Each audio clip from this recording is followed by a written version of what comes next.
Come in. Welcome. I'm E.G. Marshall.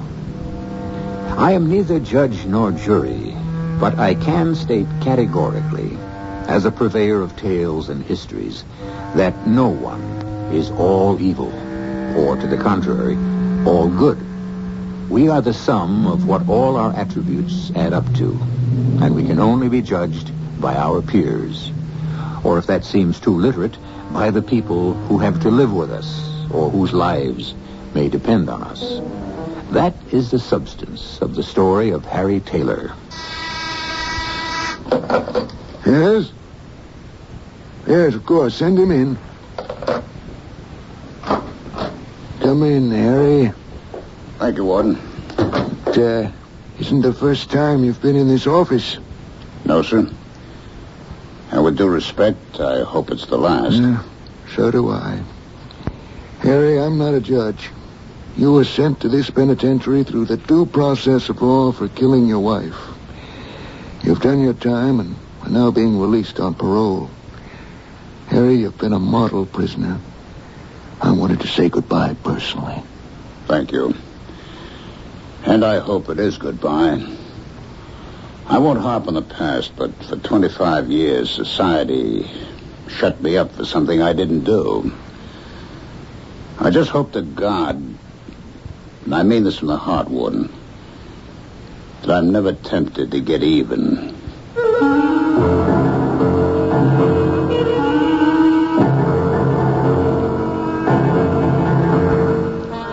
Our mystery drama, For Tomorrow We Die, was written especially for the Mystery Theater by Ian Martin and stars Beatrice Straight. One of us was unjustly accused and sentenced. Upon gaining freedom again, what would our state of mind be? Would we accept injustice as one accepts a major illness? Or in this case, since man was the villain, would we be inclined to think that we had a ticket to retaliation, a right to hit back at society? Was Harry Taylor unjustly accused and sentenced? And did he try to get even? Let's find out. Just the mail, Mom. I'll get it. Oh, fine, Pesh. And give Don a call. I'm just about ready to put on the eggs. I will. Donald Craig, now hear this. You get your rear out of a sling and get downstairs. This is the captain speaking. Repeat that. Your wife. Your slightest command is my wish. You want me as I am, all wet and dripping from the shower, or should I stop to put on at least a towel, Captain Sir Wife? I'll take you as you are, you gorgeous, able-bodied hunk. But give Mother a break and put something on. A fine way to talk. I gave up men with your father. Oh, I wouldn't want you to change your mind this late. I was just kidding. Oh, I know, honey. But while you're on the subject of kidding, don't be so smart. There's juice in this old prune yet. What, Mom? You know, that's kind of embarrassing. Well, so it evens us up. You've never liked your nickname, but you learned to live with it. Oh, well, come on. Precious? That's a name for this century? We shortened it to Pesh.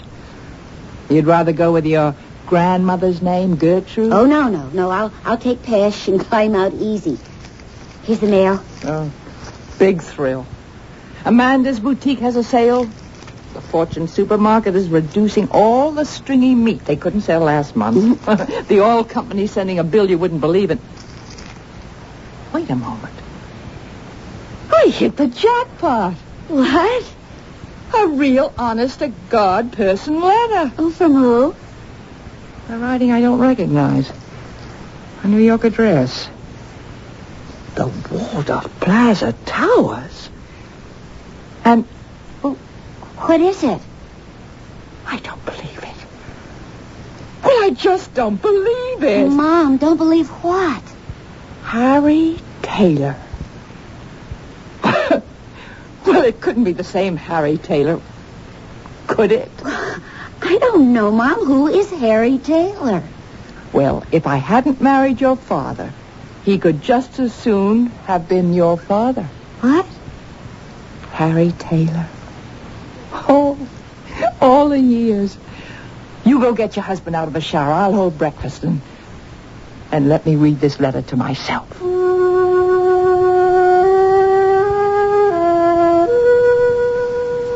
Dear Jessie, I suppose it will seem sort of incredible to you hearing from me after all these years. The reason I'm writing is that I might be making a business visit your way to Cincinnati. The street, Wall Street that is, has been very kind to me through the years. My wife died many years ago, and I was wondering if I could run up to Dayville and take you out to dinner while I was passing through. Unfortunately, time is, like they say, of the essence, so if you could drop me a line in return, I'd know whether I was welcome to call on you or not. You can write me at the above address with fond memories. Hopefully, Harry. Mom, are you all right? It's not anything sad. It's not anything like that. It's Well, then what's with the tears? just nostalgia. Because this letter took me back so far back. Is it really from some old beau that you were serious about? Oh, yes. I sort of broke his heart. Oh, and speaking of that, let's get those eggs broken into the pan before we burn up all the butter. Well, I'll get the eggs. You're the coffee pourer, Don. Great. We'll let Jessie handle the toast. And I'll bet that's just what she was 25 years or so ago, the toast of the town. Oh. A femme fatale who remains forgotten by a rich New Yorker. What does he have to say to you, Mom? This old flame? Well, he's a Wall Street broker, and his wife died many years ago, and he has to come through Cincinnati on business, and he wanted to stop by and say hello. He wants me to write and tell him if I'd like him to. Oh, are you going to? Oh, I don't know. Maybe not after all these years. Oh, you're not that old. You just told me there's life in the old prune yet. In the Waldorf Plaza Towers. Oh, he must be really rich. And you know what, Don? No. Well, Mom told me this morning when the letter came that this Harry... what was his name, Mother? Harry Taylor. Pass me the butter, please, Don. Harry Taylor. If Mom hadn't married my dad, it could have been him. Bacon coming up. He was a boy who wanted to marry me. Oh, go ahead and you start with the toast and eat, Don. You have an office to go to. Bacon, everybody. Oh, not just any boy, though. Oh, no. Matter of fact, we were sort of engaged. Oh, till I met your father. Oh, was Harry mad? He was ready to go fight with Jim over me. I only need one guess why he didn't. Oh, Jim wouldn't have hurt him. You know how gentle he was. Oh, sure, but still a jolly green giant. I wouldn't have wanted to tangle with him, I'll tell you. Oh, Jim would never have hurt a fly, but, well, Harry. What about Harry? What a temper he had. I remember. Remember what? Well, he kind of scared me. I mean, when he realized he couldn't take on Jim, he had a temper. Oh, the way he carried on, he even threatened to kill me. Mom. Oh, of course, he didn't really mean it. But he was a wild one. And kind of sweet. So easy to hurt. Poor boy. Wall Street. What? He always did have a head for figures. Yeah, and an eye for him. Jessie, Mama, maybe you'd better let him pass on through and not rake over any old coals. Well, there might just be a little fire left in them. Well, it might be just what I need to shake me out of a rut. Oh, you don't like it here with Don and me? Oh, of course I do, dear. I have plenty of money to go live by myself if I want to, and I did have an idea that I was going to be useful around here as a built-in babysitter. Well, sorry to disappoint you, Mom. You won't have to worry till things get a little more unscrambled here. Oh, which reminds me, I've got to scramble, too. I'm due at the store in 20 minutes. Now, my boss is out of town, so I can be a little late. I'll circle around in the car and drop you off. Look, Mom, if you want to have your old love here, go ahead. I never said he was my old love. Well, I didn't mean it the way that sounded. I just meant your old high school sweetheart or whatever he was. Yeah, I'd like to get a look at the guy myself. What he could have that Big Jim didn't, I'd like to see. Why do you think I married Jim, you lunkhead? just so you could have Precious here for me to marry. I told you if you ever called me that name, I'd leave you. Okay, Gertrude. Bye, Mom. Oh, you crumb. Bye, Mom. Just call me by my own name. Oh, yes, Pesh. Sounds like a breakfast cereal. But it's good for you. Do I really want to see him again? I've lived my life, and it's stopped with Jim 5 years now. But I'm not all that old. Dear Harry, what a surprise to hear from you again after all these years. You didn't mention any children. I have one. A girl married to a lovely boy practicing law. I mean, he's already a lawyer, but just beginning. If you are coming so near the old town, why don't you stop by for dinner? Or if you like, we have a guest room. Well, it's like in the rumpus room, but the bed is really comfortable, and the kids love to have guests. Please consider yourself one, and this is an invitation. Let me know. I'd love to see you again and renew old acquaintance for old Lang Syne Jesse. For old Lang Syne. Yeah. If you hadn't turned me down, Jesse, I'd never married Flo. And if I hadn't married that drunken... Well, I might just take you up on that invitation, Jesse. Maybe we could wipe the board clean.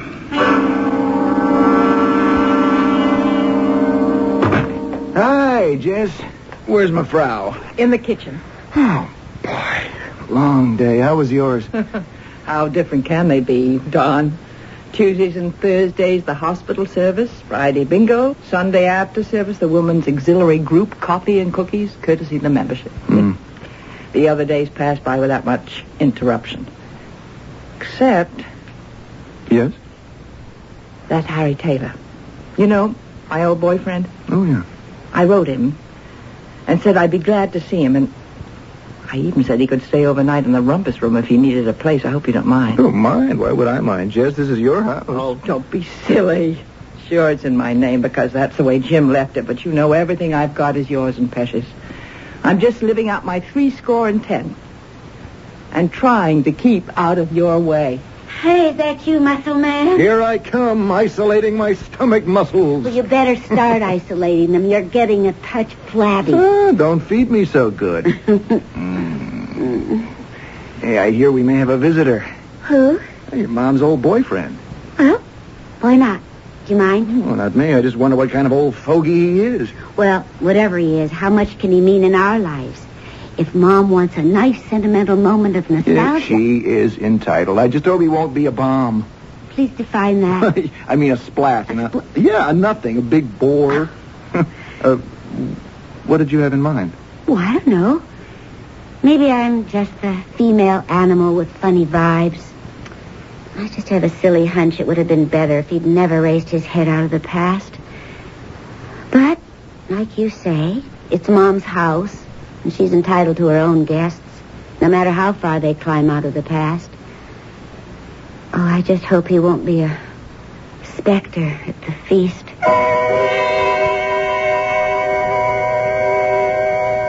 If Pesh Craig could have heard that earlier muttered remark by Harry, maybe we can wipe the board clean.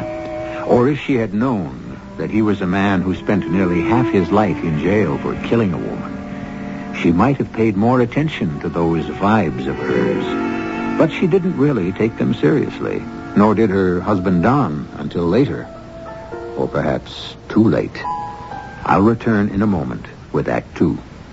We've all been guilty of such phrases as, I could have killed that wife of mine, or I could have cut his throat for doing that. Typical overstatements, which of course we don't really mean. That is, most of us. Some of us must. because people do kill other people in the heat of anger and sometimes even in cold blood. Once, Harry Taylor told Jesse Dingman he was ready to kill her for jilting him. But does a man hold that thought, nourish such a grudge for nearly 3 decades? How can one really be sure? Particularly since he spent all that time behind bars for the murder of another woman. Harry Taylor arrived on a Saturday, so we were all 3 at home to meet him. His arrival was quite something, I might add. Don had offered to drive Mother down to pick him up at Cincinnati Airport. But that's quite a haul from our little town, and he'd called up and said he wouldn't hear of it. He'd rent a car. But, brother, we didn't know he meant a limousine with a chauffeur who ran around to open the car door for him. Old Mrs. Johnstone across the street pretty near put her sharp old nose right through the window, particularly when the chauffeur followed him with a box of flowers big as a coffin almost, and a straw basket full of champagne bottles. Holy cow, you look at that coat with a fur collar. Probably lined with mink. Mom? Yes, dear. Daddy Warbucks is here. Who? Your old flame, I guess. Isn't that Harry Taylor coming up the walk? I don't know. Well, he's not like the Harry I remembered. Come away from the window. Don't let him see you're staring. See. You don't suppose this is a case of mistaken identity, do you? Well, we'll soon find out. You want me to open the door, Mom? No. Let me. Hello, Jesse. Harry, it is you. I guess I didn't age as well as you. I'd have known you anywheres. It wasn't that. It's just that you were always in jeans and a windbreaker, and I never saw you in a hat. I'm sorry. Come in. Come in, Harry. It's good to see you. I've been looking forward to this for a long time, Jesse. Just kind of took me a while to make up my mind. Well, I'm glad you did. Oh, won't you ask your friend in? Oh, that's my chauffeur. Hey, Brody, I'll take the flowers. Jesse, would you show Brody where the kitchen is? I guess that champagne ought to go in the icebox or something. Champagne? Well, sure. You know, like the old song or whatever. Eat, drink, and be merry. For tomorrow we die. Kind of by reflex action, my mind completed the old quotation as Jess brought Harry Taylor in to meet us, while Pesh took the chauffeur out to the kitchen to put the champagne away. And just for a moment, while we were being introduced, looking at the guy, I got some strange vibes myself. I mean, it was his skin tone. He looked sort of dead white, like you think of a corpse. But there was nothing dead about his handshake. That was firm.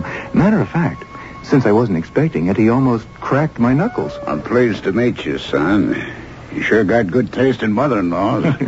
Thanks, sir. I feel the same way myself. Now, don't call me sir. Make it Harry, hmm? Would you like Don to go out and get your bag from the car? Hmm? Well, aren't you going to stay with us? Oh, well, no, I wouldn't want to put you out like that, Jess. I've got some rooms at the hotel. Oh, but we made plans, and we expected you for dinner. Oh, that part's all right. That's why I brought the champagne. And then tomorrow I thought you and me could take a ride in the car or maybe walk down memory lane. Have lunch out at the carriage house. Oh, but that's so expensive now. It always was. Never could afford it before, and that's why I checked to make sure it was still in business. I have a reservation. Oh, my. I don't think I have anything to wear. Well, if you haven't, we'll go out in the morning and buy you something. The champagne's all put away, Mr. Taylor. Mr. Brody wanted to know if you needed him for anything else. Oh, no, he can go. What time do you think I ought to have him come back and pick me up, hmm? I don't know. You sure you don't want to stay? I don't want to be any trouble, Jesse. Just give me an idea. Look, Mom, I can drive Mr. Taylor. Harry, please. Yeah, Harry, back to the hotel. It's only a few blocks. Well, I'll settle for that. We'll give Brody a night on the town, Although, what he's going to do with it in Dayville, I don't know. If you'll excuse me, I'll just make sure he's got enough money to let him go. The good Lord bless us. If I didn't know that was Harry Taylor to look at, I wouldn't believe it.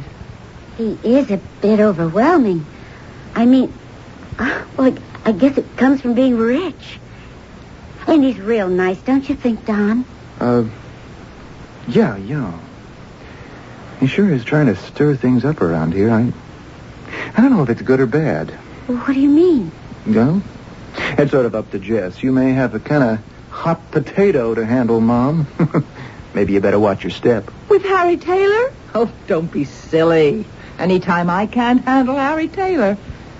Oh, you young sex maniac. Don't feed me any of your 1970s flack. Harry Taylor is nothing but an old friend.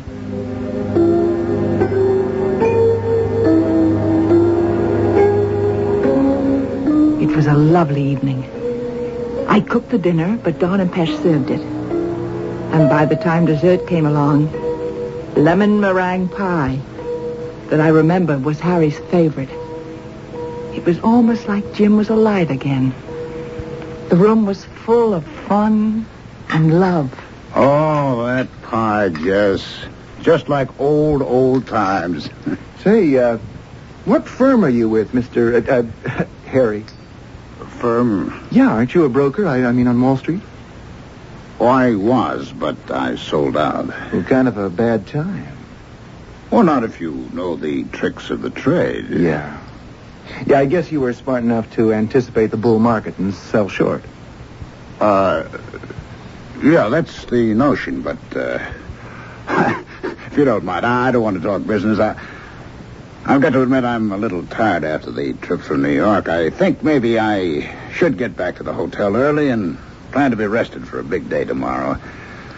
I thought maybe after I take your mother to lunch, you could all be my guests at the hotel for dinner. Oh, I don't see why we should butt in. Oh, it might be nice for you to have a night out, Pesh.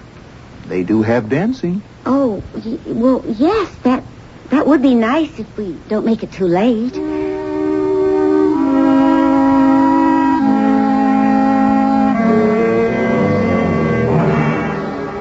What's with you, Don? You got some kind of chip on your shoulder? I can't put my finger on it all the way. It's just a lot of little things. Like what? Well, I mean, 36 American Beauty roses to a small dinner in the suburbs? But I thought he was real cute about that. I mean, one for every year we haven't seen each other and one extra to grow on. 4 bottles of champagne for a meatloaf dinner? Mom made the meatloaf especially for him. When she wrote and invited him, she said she would. It isn't that, Pesh. It's just... Well, everything's out of whack. Now, he says he's a stockbroker. Right. Does he talk like one?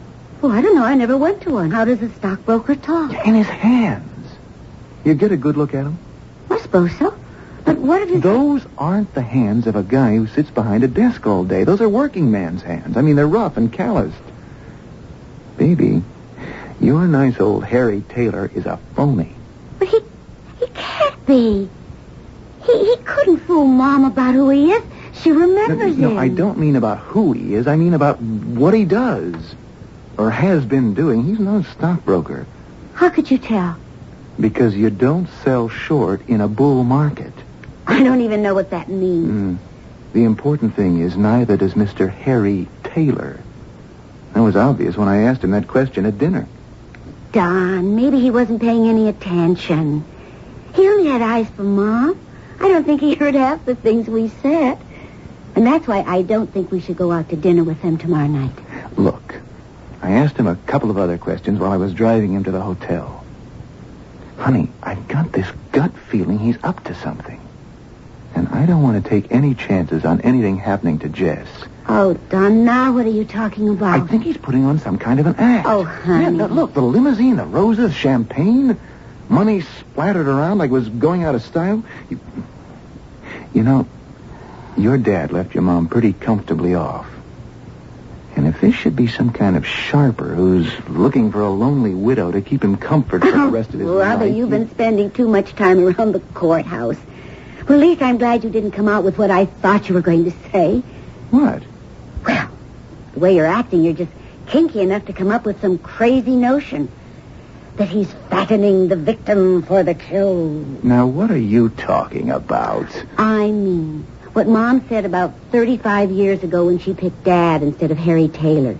The first off, he was going to kill Dad, and then he said it would be Mother. Now, that's really way out. People don't hold grudges for 35 years. Well, that's what I say. In any way, you know he never meant it. It's just talk. Kind of thing. Will you leave Mom and Harry alone? Honey, I'm only trying to protect her. Well, then butt out, Sir Galahad. Mom doesn't need you.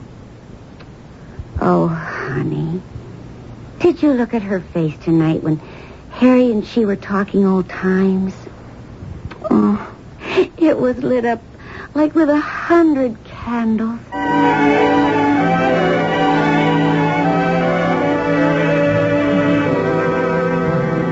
You look at the menu, Jesse. I don't know what I want. You order, Harry. Well, my eyes are not so good anymore, Jess. Just pick the most expensive and order that. The most expensive everything. Oh, it won't be too hard. Everything costs an arm and a leg, Harry. I don't want you wasting all your money on me. Oh, now, there's plenty more where that came from. I got enough to last more than the rest of my life. And nothing to do with it but spend it on you. Oh, Harry, that was sweet. But money doesn't mean all that much to me. Spend it while you got it, is the way I figure. You ain't gonna have a chance to all that long, Jesse. I guess you gotta leave pretty soon, Well, kind of depends on the way things work out. Come on, let's order that lunch. Like I keep saying, eat, drink, and be merry. Because tomorrow you could die.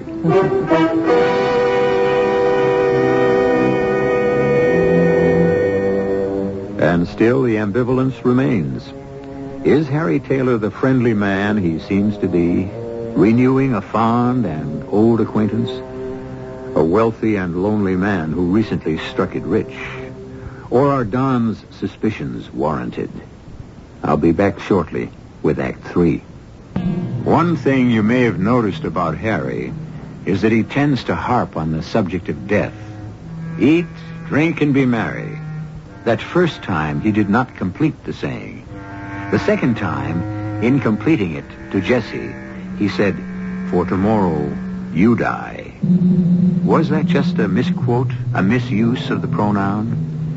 A few nights later, Harry is bringing her back from the local movie in his limousine. I'm sorry you have to go back to New York, Harry. In more ways than one. Like how?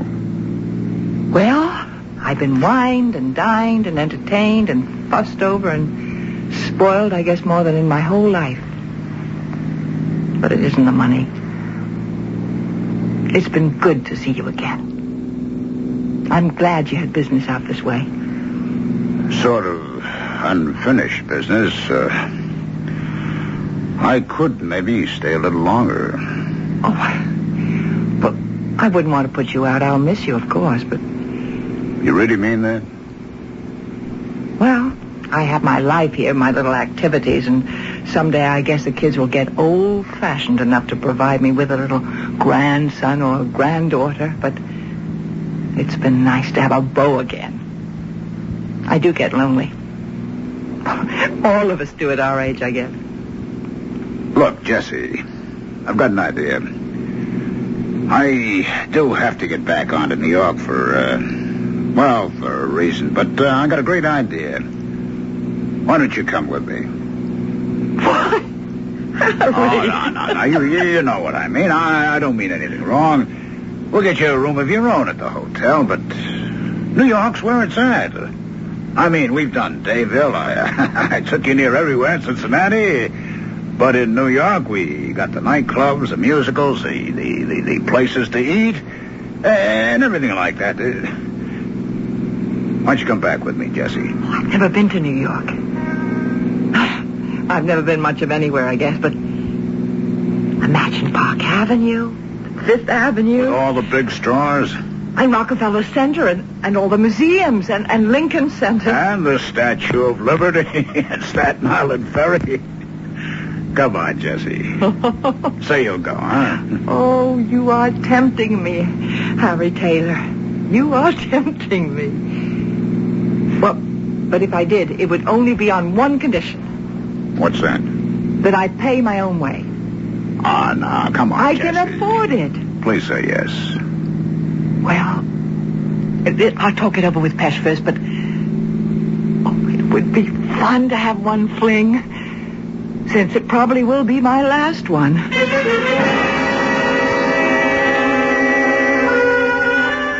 I think it's crazy. It's even kind of indecent.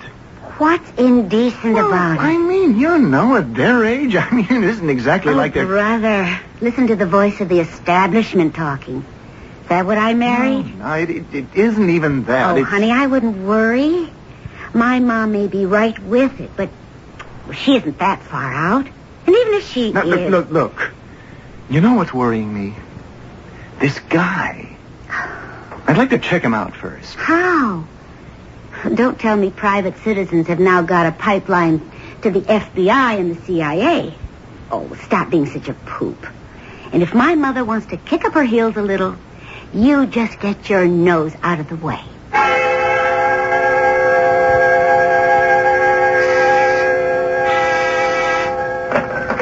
Yes, Miss Bunny. Fine, I'll take it right now. Hello, Waldorf Plaza Towers? This is Mr. Don Craig. I'm a lawyer calling from Dayville, Ohio. What? No, I don't want a reservation. I wanted to talk to one of your permanent guests, Mr. Harry Taylor. Beg pardon?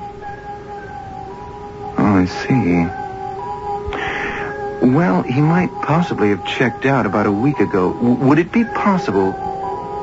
Yes, I understand. But, as I said, I'm a lawyer. This is a rather important pending case. Wouldn't want to have to drag the Towers into it. Of course. Yes, I'll be at this number all day. Please call me at the first opportunity.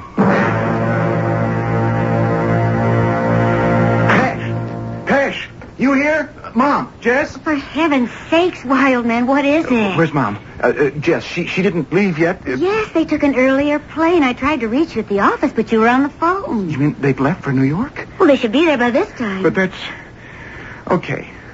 Okay, Miss Wise What Guy. is it? Now, let me tell you something. I got a complete checkout from the Waldorf Plaza Towers, and nobody named Harry Taylor ever lived there. Oh, no. Well, there must be some mistake. Not the way I see it.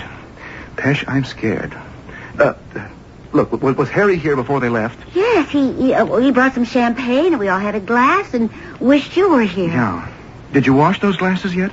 No. You remember which one was Harry's? Yeah. The one, right there on the secretary.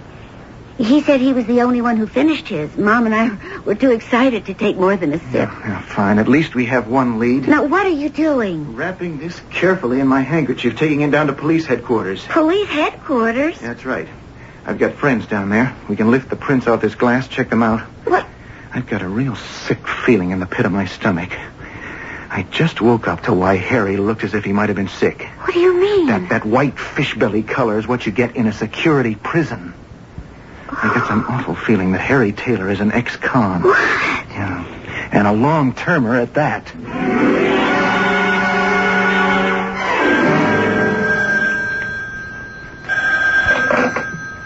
Don Craig here.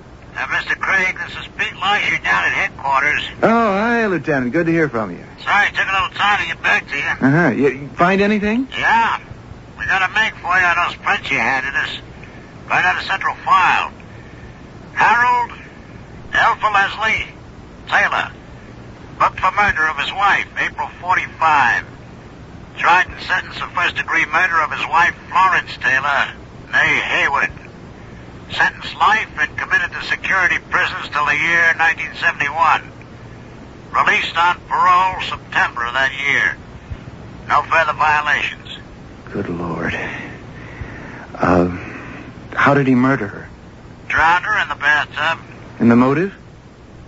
According to the transcript, for her money. The dame was loaded. Of course, he never got any of it. That's all I got. Any help to you? Yeah, thanks, Pete. I don't know how much help it is, but it sure lights a fire under my tail. I'm leaving for New York on the next plane. Oh, yes. You're the one who called me from some little town in Ohio. Yeah, that's right. Now I'm following up in person. Are you sure you never had a Harry L. Taylor registered here in your tower apartments? Good grief. We've been through all of that. Or anywhere in the hotel? No. Or a Mrs. Jessie Lipscomb? Really, Mr. Craig, you're causing a disturbance, and we just don't tolerate that at the Waldorf. Any trouble, Miss Grambling? Well, this man is rather abusive. I have told him we have no record of a Harry L. Taylor at this hotel. Guest? Well, of course. No, wait a minute. I took it for granted he must be, but you... look, I'm a county assistant DA from Ohio, officer. Do you have any knowledge of a Harry L. Taylor that's connected with this hotel? Let me see your ID. Yeah, here. Okay. Yeah. Harry the horse. The what? Let's go over in the corner, Mr. Mr. Drake. Now, this is important. Yeah, okay. Well, I'll tell you what I know. He was an ex-con. Quiet fella. Never bothered anybody. Night porter on the 60th Street side. All he cared about was keeping his nose clean and handicapping the ponies. He's still here? No. You wouldn't believe it, but about 3 weeks ago, he hit the biggest super exacta since the OTB began. He was up to his ears in dough. Well, he treated everybody around here, and then he took off. I ain't seen him since. So, that's where the money came from. You wouldn't know where he lived, would you? No, wait a minute. That night he was buying everybody drinks, he gave me his address.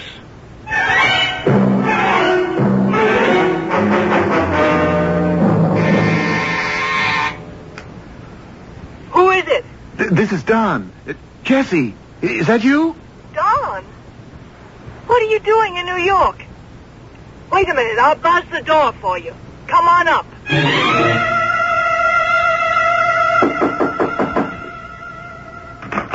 Jessie, are you all...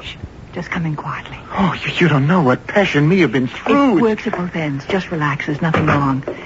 The doctor's with Harry. Doctor? Come in the living room with me a moment, and I'll try to explain.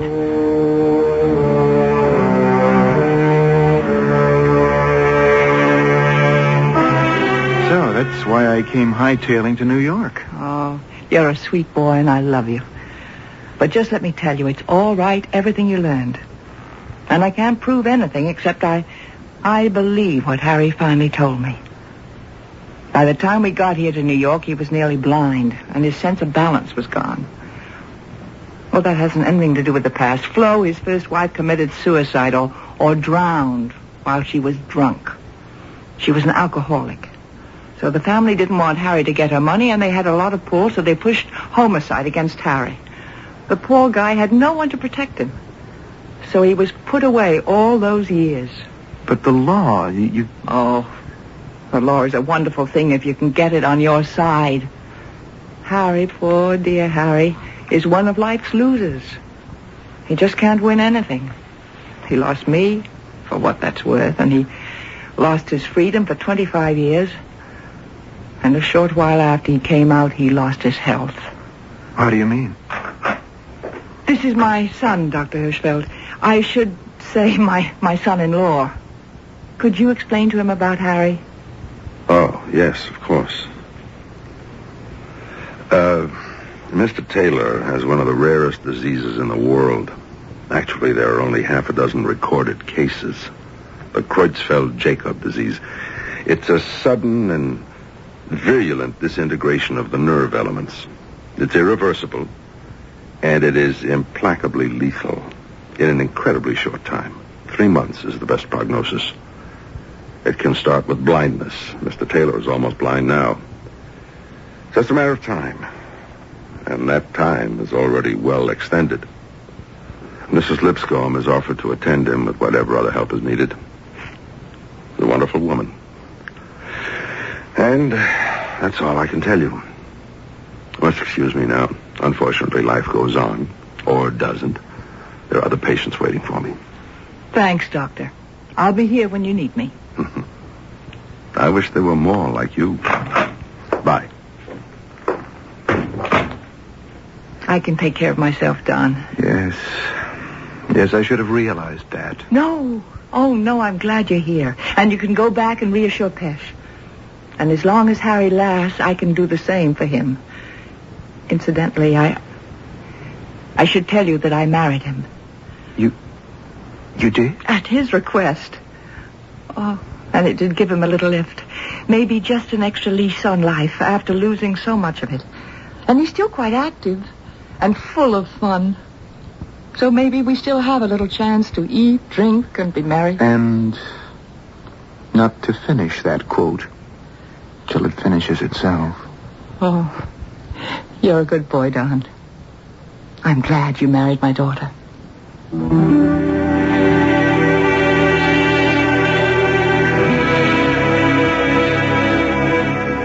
As it happened, Harry lived quite a bit longer than expected. And Pesh, joining them in New York, was able to appreciate not only the excitement of the big city, but the gentle appreciation of a new father. Harry died quietly in his sleep, not troubling anyone. But at the last, his life was not in vain, because he borrowed his own immortality in the memory of 3 people who loved him. Jessie, Pesh, and in the end, the doubting Thomas, Don. I'll be back shortly. There isn't much to say about a story like this, except whatever doubts we may have about human nature are fortunately balanced, at times even to our shame, by its resilience and its essential morality. If you don't believe such a statement, heaven help you. And if you do, then there is no question that he will. Our cast included Beatrice Straight, Ralph Bell, Evie Juster, Russell Horton, and Nat Polan. The entire production was under the direction of Hyman Brown. This is E.G. Marshall inviting you to return to our Mystery Theater for another adventure in the macabre. Until next time, pleasant dreams.